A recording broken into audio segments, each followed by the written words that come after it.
Good morning, everyone. Welcome to another episode, another podcast, The Crew Car, where I have the privilege of being joined by two South African mums who have set up an organisation called PCL, Protecting Crew Lives. Morning, Charni and Nikki. How are we doing? Yeah, we're good. Morning, James. Morning. So we can get it out of the way, obviously. The ribbage about the rugby over the weekend, we don't need to go into that. I know we've semi-discussed it. We have enough time for us to gloat about that. I know. Well, it's good. So, ladies, tell us all, how did you find to come into yachting and the sort of periphery of it all and even set up? And, I mean, from what I know of it, it's amazing, but at the same time, it's sad that it's taken what's happened in order to get two South African mothers involved. All right, so I'll just jump the gun here. Hello, everybody. James, thank you again. My name is Charni. So Nikki and I don't have personal backgrounds in yachting, and we come from other industries, but what we do have in common is we have kids in the industry. And unfortunately, the tragic passing of Paige Bell in July last year, with Paige growing up in our community as a child of our community. In fact, Nikki, I know that Tara was friends with Paige, and it sent shockwaves through us as a community.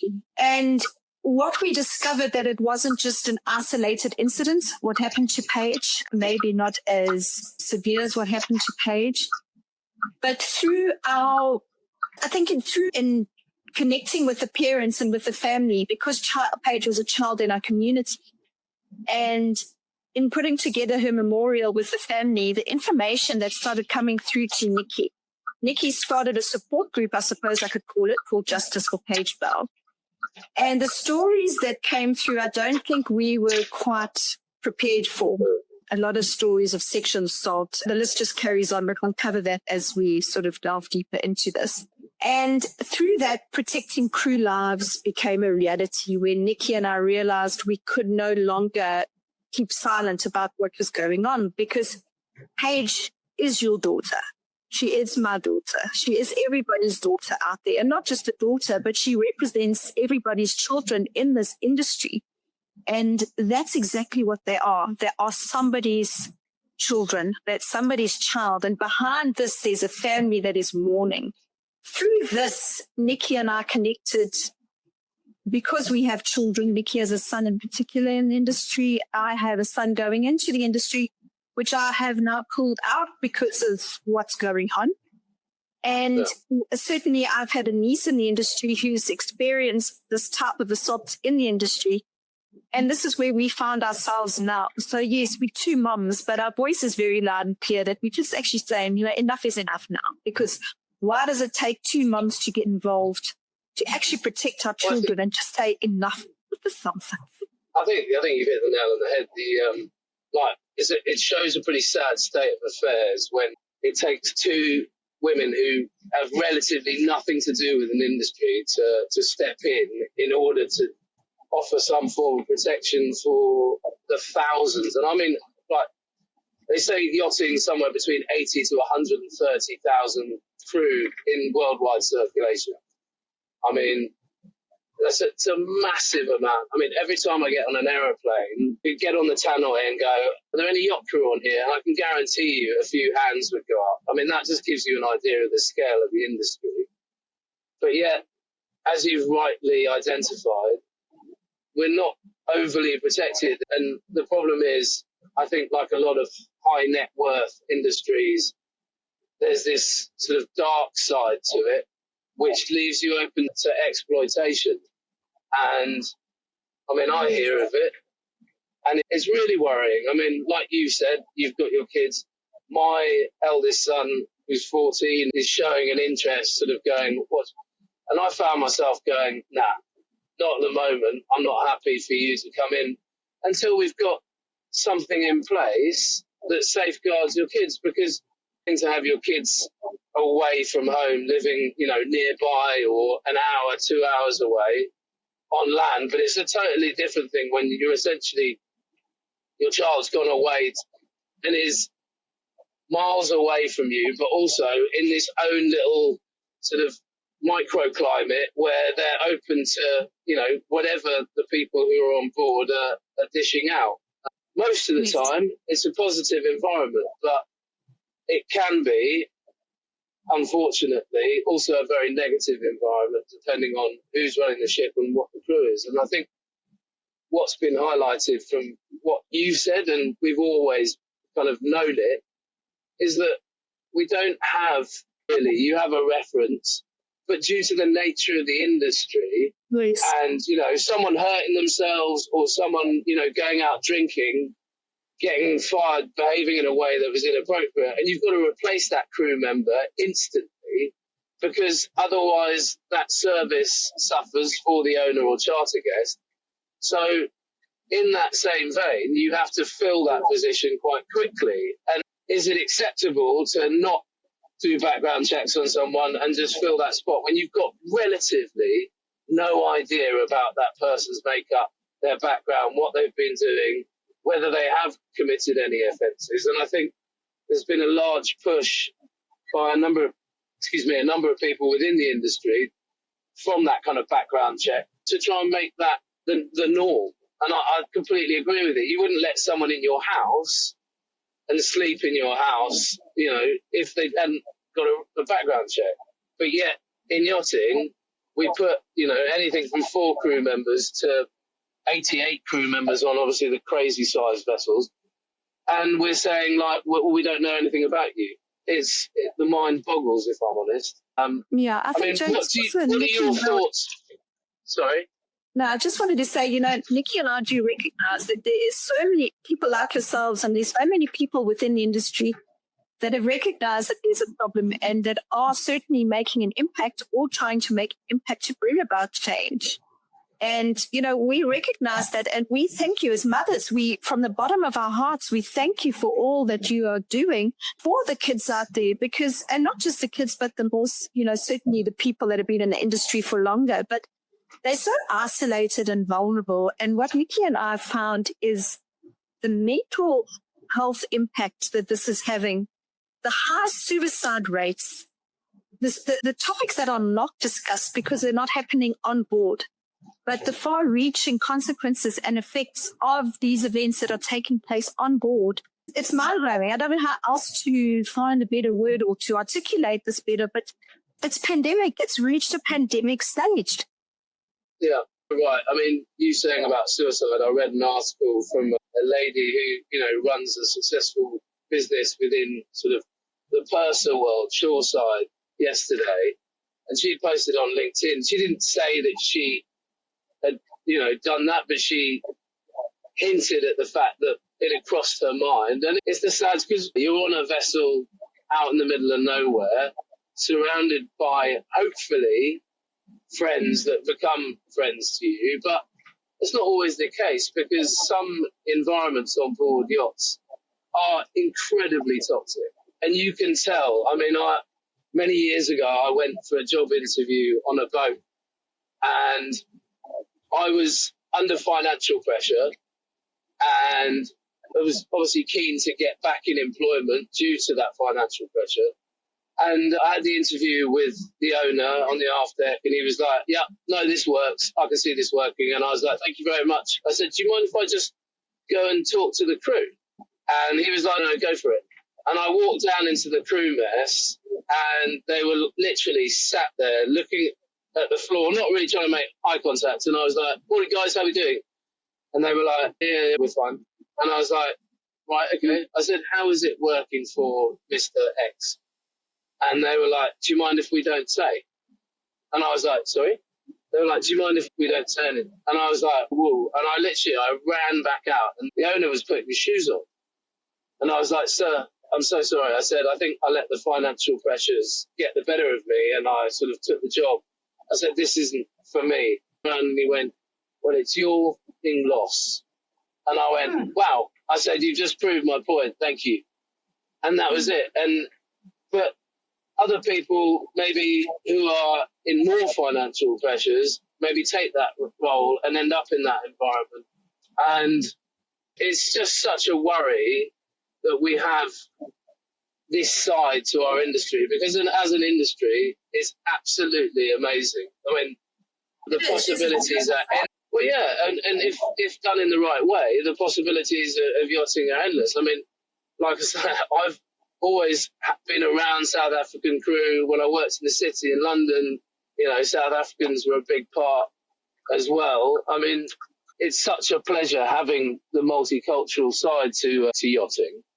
But in the same vein, we need to make sure that these people, and as you've rightly identified, these are sometimes children of people, they're only 18, 19 years old, and they're being exposed to this kind of abuse. And where do you turn, really? Because it's not like we have, thankfully now there are more associations that are starting up because people are realizing that these issues exist. Yeah. But in the same vein, like I said, it's a worry that it's taken 2 South African mums to really kind of stand there and wave a flag and go, this has got to stop.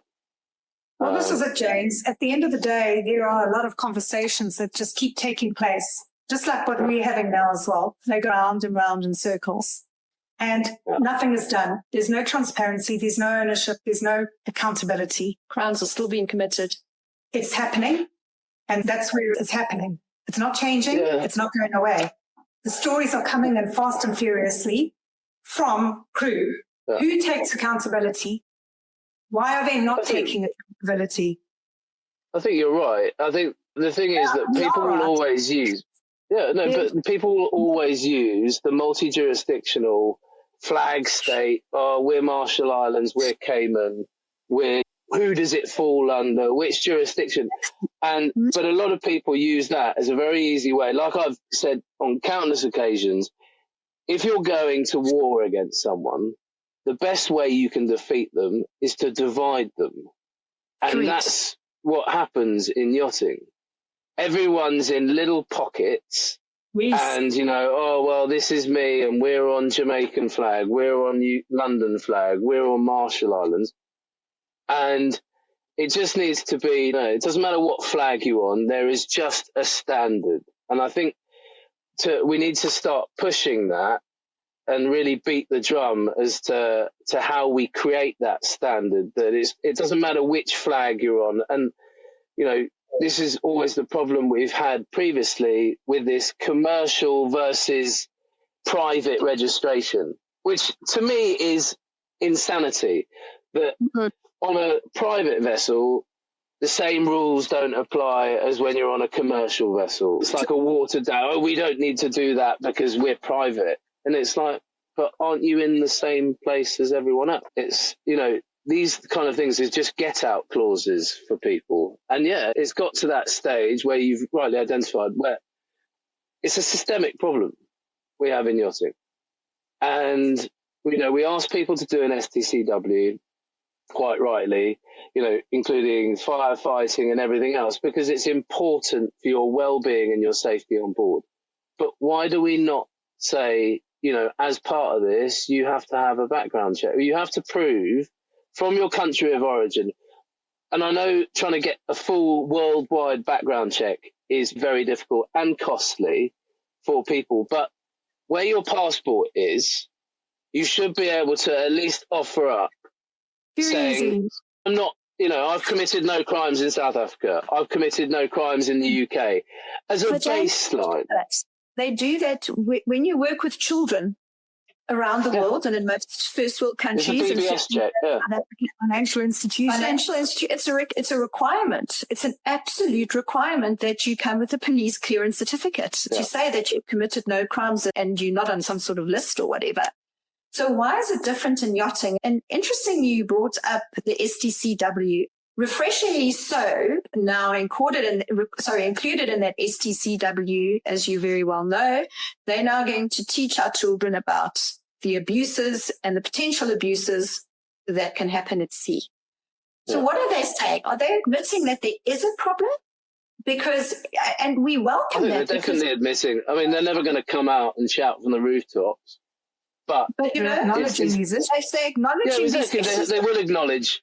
But the problem is, like you've said, is that this isn't the first time I mean, it is the first I've heard that, you know, unfortunately someone's lost their life through, you know, murder, but they may have lost their lives through being bullied or whatever that we don't hear about, you know, because that damage builds up over time.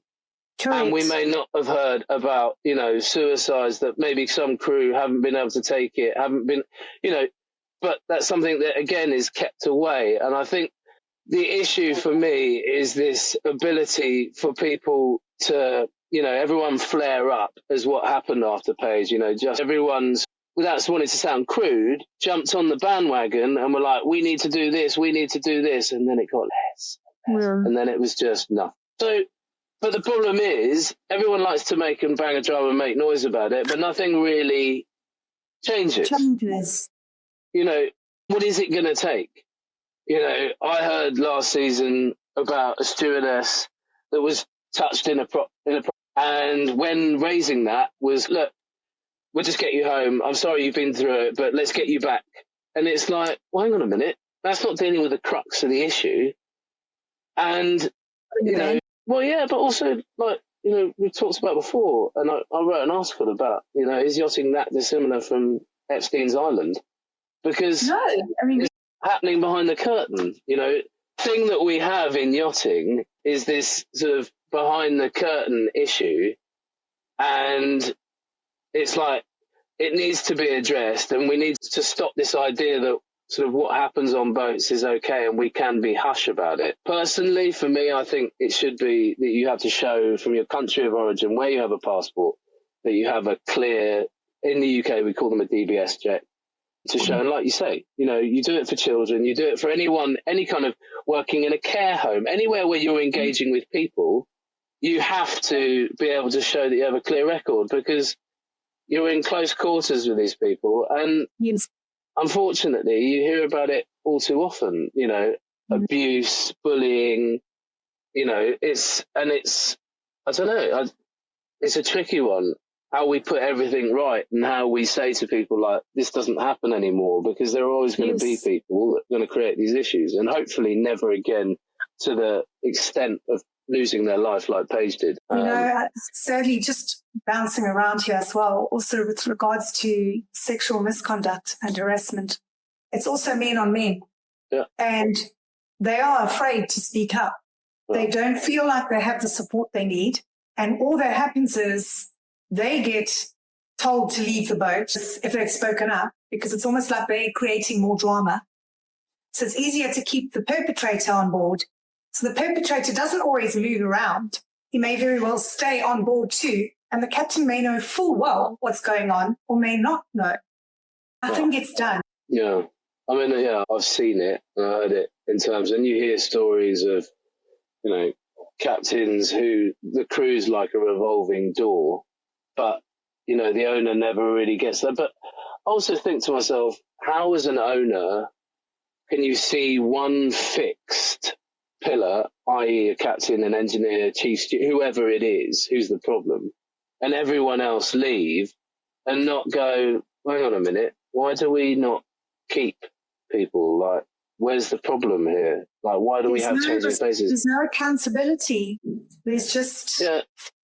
Yeah, completely. And it's one of the... It's a tricky one because there's a lot of we have management companies that are there set up to manage crew welfare and make sure people are okay. And for me, I find they're in an impossible position, because how are you supposed to look after the welfare of crew, but in the same breath have you're paid by the owner? So if the owner's interests conflict with that of the crew, then surely it puts you in an impossible position as a management company, because you need to make sure, and the business is, we're all aware business is business, but from an ethical standpoint, you kind of have to find yourself going, you know, this is wrong, we can't represent you anymore because we're having so many crew turning over and you're not willing to address the crux of the problem. And I worked for one employment company in terms of they did the seafarer employment agreements, and they're amazing, because when an owner I'd worked for kept on shortening people's contracts. So they'd be on a full-time contract. And then at the end of the season, he'd go, well, actually, I'm changing that. And you are now on a seasonal contract. And it was like, what? And this happened for 2 crew. And I was saying, like, we can't do this. It's not, you can't just change a contract at your whim. And he was like, yes, I can. And it was like, well, these are people's livelihoods. And now essentially they've got no job, they've got no work, and you're putting them out to pasture. And the employment company that was creating the contracts were like, we're done. Like, we're actually dropping you as a client. And I was like, perfect. And I think we need more of that in order to go, this isn't happening. I mean, you go to a bad restaurant, you know, you have a choice because people stop going and the reviews come in that it's bad and it's an unpleasant environment. The waiter staff are rude or the food's bad, and people stop going and they have a choice to either change and get better and have better food and better service, or they go bust. Whereas in yachting, it just kind of gets brushed to one side.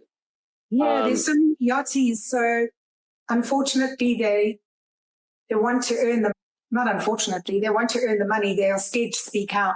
And because the market is quite saturated, there's always yachties available. So if somebody does stand up for their rights, or they can easily be replaced. Yeah. And this is the problem, is that everyone is being replaced and there's just no So if I may jump in here, James, if you don't mind, but I would just like to read this to you from a yachty. Yeah. I urgently need advice, please. I'm a deckhand, and in the last week, I've been physically assaulted and verbally abused by the captain. I'm trying to stick it out until I find another boat, but it's tough mentally to stay on. How do I go about reporting this captain? The owner, who is yet to get on the boat, apparently knows what goes on and allows this to happen.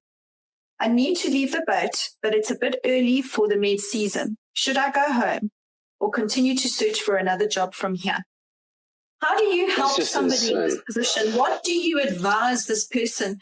It doesn't matter who's right and wrong in this position, but when is there going to be a behavioral change? Because legislation alone is not going to stop people from doing this. You know, as a consenting adult, what is right and what is wrong. When is enough?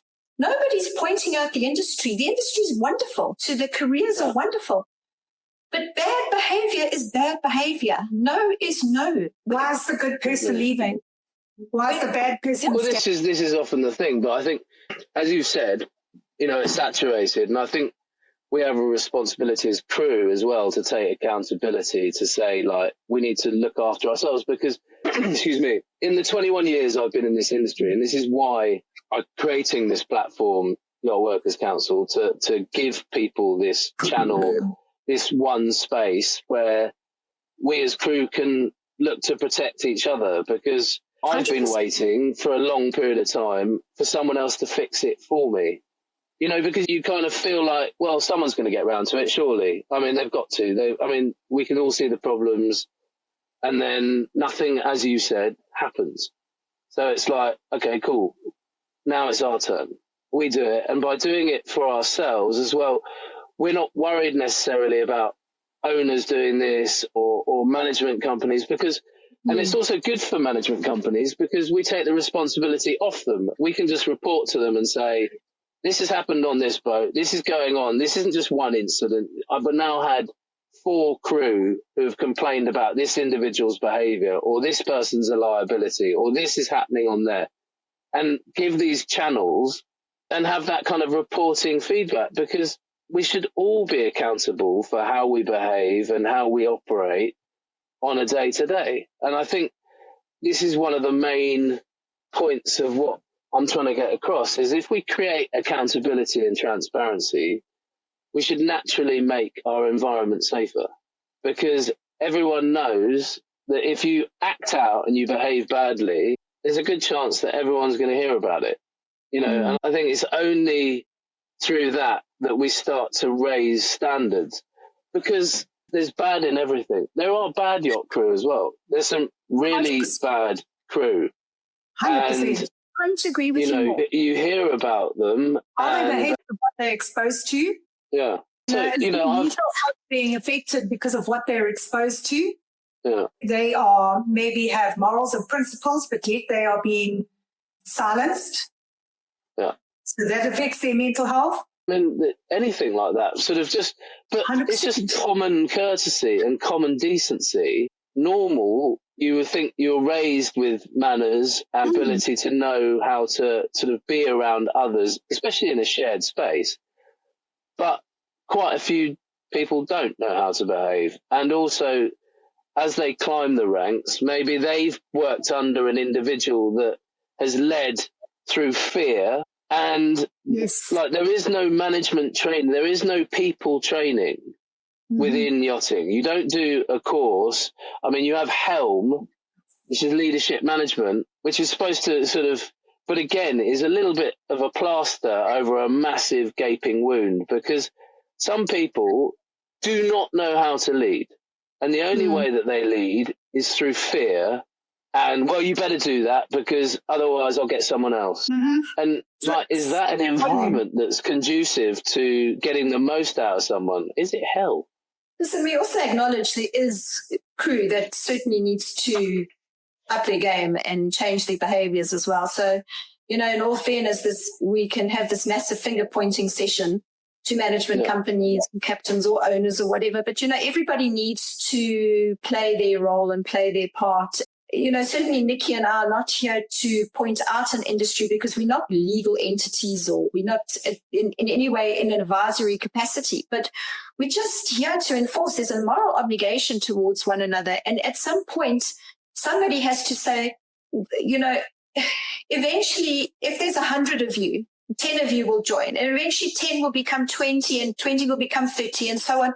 Eventually, moral behavior and moral sort of ethics will become the 70% of the market, and those through natural attrition will actually weed themselves out, and the industry will actually take a look and say, right, we can clean this up. We know incidents are going to happen, but we need some sort of ethical, moral high ground here because it's being completely wiped out. I mean, with news reports of this whole, as you said, the Jeffrey Epstein stuff, it's not, when you're 12 miles out, whatever it is, it's not your right to sexually, physically, emotionally, or whatever, to just abuse someone and assault somebody.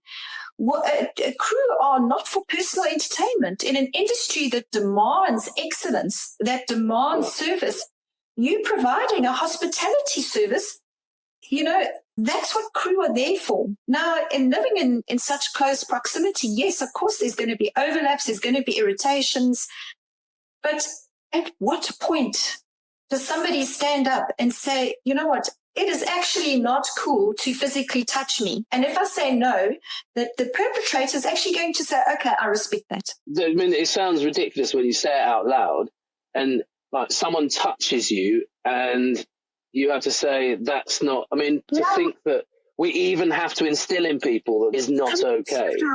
Just my mind boggles.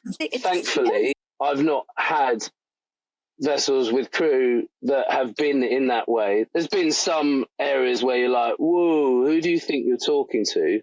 Like, you can't talk to people like that. And it tends to happen, I think, from my perspective, when people have been on vessels where they've been under that kind of leadership, and that's how they've learnt, like, this is how we do it. We talk to people in a demeaning fashion that basically means they have next to zero value, and we belittle them, and then they just kind of go, okay, yeah, sure, sorry, my bad. And it's like, what? That is not an acceptable way to lead people. And as you say, it needs to be weeded out. How do you, like, if you had a magic wand and you could wave that magic wand, like, what would you change? What would you have in place? What would you be like, right, this is what we're doing. This is industry standard. My God, that word would be amazing to have. I mean, they love to use it for wages or industry standard wages. It's like, well, what is that? But yet for other things, there isn't an industry standard. And I just find it's weird that you can use industry standard for money, but you can't use it for well-being and protection of the individuals in that environment. Do you want to what would you do if you had like I say, the magic wand. So if we're to wave a magic wand, we don't believe, well, certainly for me to say one size fits all would be ignorant, because certainly we don't come from the background and the experience that certainly you come from. But as individuals, we all know right from wrong. It's not an excuse. So to wave a magic wand is just, like I've said to you before, just stop behaving like a dick. No right from wrong. Yes. And sorry, I use my Sappho voice here, and we are very forefront, as you like to tease us, our YARP behavior. But just behave better. Direct. Behave better. I think you're right. I think it's just common, simple, like, this is how you behave as a human being. Would you talk to your mother in that way? And if you would, oh my good God, what is wrong with you? Like, this is the thing. And I think that's it. It's instilling in people. We need to stand together. We need to understand I think that's right. And the problem is, though, that's why we've created YWC as a platform, is to try and put everything in one place that's crew, so that people can go, hey, this has happened to me, or this is in my contract. Is that normal? And you can be like, no, or like, yeah, that's how it is, or whatnot. And it's just trying to give people that space, which is kind of safe and has the right amount of knowledge and input from like-minded professionals in terms of how the industry should be. Talking about contracts, you get somebody who signs a contract where if anything happens to them, they've got 5 days to lay a complaint. They go to the captain within that period. The captain says to them, can you come to me at the end of the season and we'll handle it? By then those 5 days are gone, and the captain knows the contract, or should know the contract, that their staff are. But you hear of it. I mean, I've heard a mate of mine who was worried about, and he was very high up within the commercial world as a navigator. I mean, he knows his stuff inside out, and he was concerned about the navigation of the captain on this vessel, raised this concern to the DPA, the dedicated person ashore, who essentially is supposed to be impartial. He works for neither the owner or the boat, but he is impartial. And just came straight out, told the owner, told him who said it, and sure enough, that person, my mate, was fired.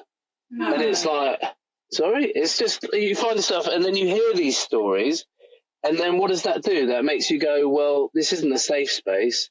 What if my DPA or my management company or whoever ashore is the same and is like a sieve? Give him information and it just seeps through anyway, which makes people go, well, I'm not going to report that. And then this issue snowballs, gets worse. And I mean, it's horrendous to think that this goes on in my industry. And, I think also a conversation for perhaps maybe not now, but something that's certainly ringing alarm bells to many of you in the industry, and certainly that we've picked up, is the misuse of NDAs and what they allow and what they don't allow. Yeah. It's a problem. Well, I mean, but it's valid, though. I think this is the problem. People sign NDAs, okay? And I think this is as good a platform to educate people. An NDA does not mean that you are not allowed, because if you go to court, for example, and you have an NDA signed, that does not allow illegal behaviour to take place and you not to report it. It is much like when you go to a doctor's and you say, I'm having suicidal thoughts. That doctor has a legal obligation, because you are a danger to yourself, to report that. And as we have a legal obligation to report bad behaviour. Exactly. But this is the thing. I think a lot of people go, well, I've signed an NDA, I can't say anything. Yeah. But the problem is, a lot of people feel that an NDA is like a get out of jail free card. That it's just like, you can't touch me. You signed an NDA. It's like, I can, watch me. And it's just ridiculous that I think what a lot of the youngsters don't understand, that's almost putting them in a position to become accomplice to whatever criminal activities, to criminal activities, because they've been used, they're using these as de facto gag orders. And it's just not allowed. It's not worth the paper that it's written on. You know, there's very specific roles, commercial roles that NDAs cover, and we recognize them for what they are in terms of privacies and whatever. It's okay. It's the same as any of us. If we're away, we want to be private with our family and all that and don't want that disclosed. And that's completely acceptable. That's acceptable. In the same vein, you don't get to do anything illegal or abusive and think that you're still covered under that umbrella of an NDA. And I think, if nothing else, hopefully from people watching this, they start to go, oh, really? Right, I didn't realise that I could, you know, if that is the case, if anything illegal is happening or you're being abused or harassed or anything like that, the NDA does not cover the vessel and the owner. Exactly. So, yeah, I mean, and in terms of where you're at with PCL, like, the integration, obviously, we'd love to have you and be on the platform because it's such an important, and that way as well as a channel, it's quite nice for crew to feel like they're talking to someone I suppose you have that added benefit of not really being in the industry. You know, I think a concern is when people come forward with information, industry as massive as it is very small in the same vein, and they're always worried of it coming back round and being like, oh, that's the one that had that situation and then they got that boat impounded. And it's like, yeah, but do you actually know what that situation was? I mean, it's horrendous what that individual went through. But there tends to be quite a lot of bad-mouthing, blacklisting, potentially, that happens to these people that report these incidents. And they should be reporting them. Yeah, I mean... Two mums creating a platform for crew to have resources, access to resources, for anything and everything in the yachting industry, to protect them, to create awareness for them. The human lives at sea, because you're in conversations I see with, I think it's a barrister, regarding human rights at sea. I mean that's got to be great to have as well in the corner to. 100%. You know, that he comes with a lot of knowledge and his organization certainly has done a lot of good, perhaps not directly in the yachting industry, but very reputable. And, you know, we have a lot of respect for everything that he's done. And we're very privileged that he's actually come on board with us and in the same and supporting us. Yeah. You know, he's been very instrumental in supporting us. But, you know, to James, to you and what you're doing is, you know, you're very respected in the industry and you're highly spoken of amongst a lot of people, and we've been privileged enough to speak to many people, a lot of crew, and the crew have a lot of respect for you. And, you know, that's very nice to hear. I'm just trying to do the best for my industry. Like I say, I love my industry. I feel, unfortunately, there are broken aspects to it. And I think we have a responsibility. What's that, sorry? I said it can be fixed, you know, with what the work that definitely. you do. It's nothing's beyond fixing. There will always be problems. I mean, that's going to happen. It's the nature of any job, any industry. There's going to be exactly. But we just need to try and keep it to an absolute minimum. And by giving people safety and feeling safe, it's the same in any way. You go into a job, you go into a house, you go anywhere, and you feel safe. That should just be standard that you feel safe. I mean, I know for yourselves in South Africa, there are areas but you know those areas and you avoid those areas. And I think it's the same within our industry. You know, if we can go, that boat has got a really bad reputation, you know, for this, we highlight it and they have a choice then. They either change or they don't get crew. And then it stops itself. Do you know what I mean? And I think that's where, unfortunately, the exploitation comes in and it's like, well, we'll just fill it with... There need to be consequences. It's how we bring about those consequences because of all this, well, we're on this flag, we're that flag. It just shouldn't be the case. And it's the same with this private and commercial aspect. You know, it should just be a one-two-fits-all, you know, just industry standard. You cannot behave in this way. And if you do, the repercussions are X, Y, and Z. Exactly. But ladies, it's been absolute privilege talking with you both. Thank you. Yeah. Thank you for having us. Look forward to a South Africa, England when we get ourselves back on our feet. I look forward to that. Thank you so much. It's been an absolute pleasure. And I look forward to working with you both. And won't it be nice in a few years' time to look back and go, like, we got a legacy and we've changed things for the better. My parents always taught me to leave somewhere better than I found it. That's my plan. And yeah, I'd love to be part of what you guys are doing and assist in whatever way I can to make things safer. Is always a good thing. James. Thanks for your support. Thank you for your support, and we'll certainly pick this up again. Yeah, definitely. All right, ladies, thank you so much. If your brand belongs in the heart of the yachting world, this is where it happens. Yachting International Radio reaches over 1 million yachting professionals and enthusiasts every month, with 77 million impressions, 220,000 social followers, and 74,000 podcast subscribers. Our hosts are insiders, crew, captains, CEOs, trusted voices shaping the industry. This is targeted, high-impact advertising in a luxury niche. Visit yachtinginternationalradio.com/advertise. Your audience is already listening.